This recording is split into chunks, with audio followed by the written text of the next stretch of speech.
Americans. I want to speak to you tonight about the troubling events of the past week. As I have said, the incursion of the U.S. Capitol struck at the very heart of our republic. It angered and appalled millions of Americans across the political spectrum. I want to be very clear. I unequivocally condemn the violence that we saw last week. Violence and vandalism have absolutely no place in our country and no place in our movement. Making America great again has always been about defending the rule of law, supporting the men and women of law enforcement, and upholding our nation's most sacred traditions and values. Mob violence goes against everything I believe in and everything our movement stands for. No true supporter of mine could ever endorse political violence. No true supporter of mine could ever disrespect law enforcement or our great American flag. No true supporter of mine could ever threaten or harass their fellow Americans. If you do any of these things, you are not supporting our movement, you are attacking it, and you are attacking our country. We cannot tolerate it. Tragically, over the course of the past year, made so difficult because of COVID-19, we have seen political violence spiral out of control. We have seen too many riots, too many mobs, too many acts of intimidation and destruction.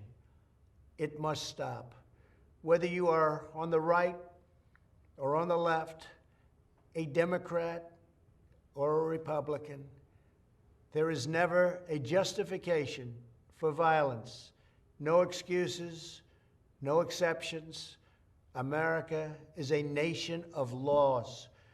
Those who engaged in the attacks last week will be brought to justice.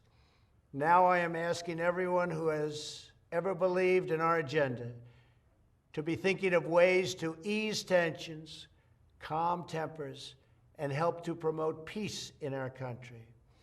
There has been reporting that additional demonstrations are being planned in the coming days, both here in Washington and across the country. I have been briefed by the U.S. Secret Service on the potential threats.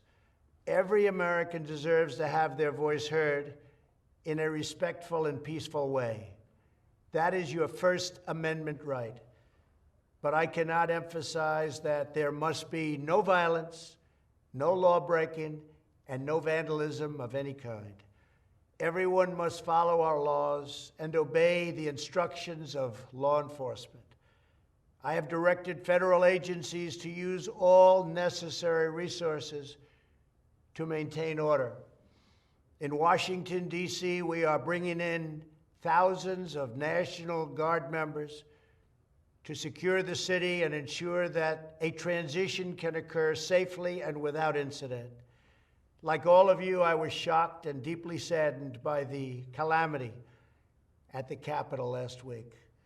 I want to thank the hundreds of millions of incredible American citizens who have responded to this moment with calm, moderation, and grace. We will get through this challenge just like we always do.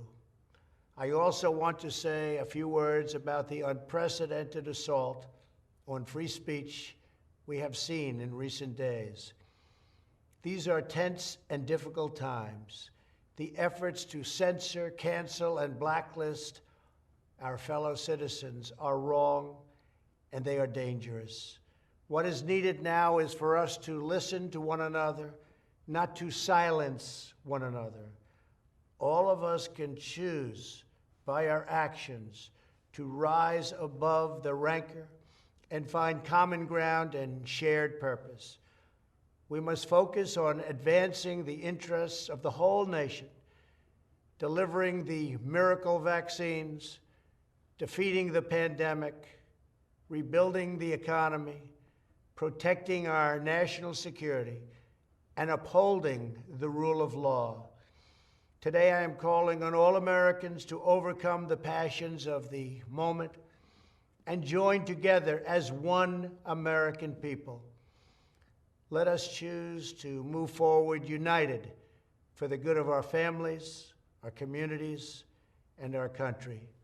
Thank you, God bless you, and God bless America.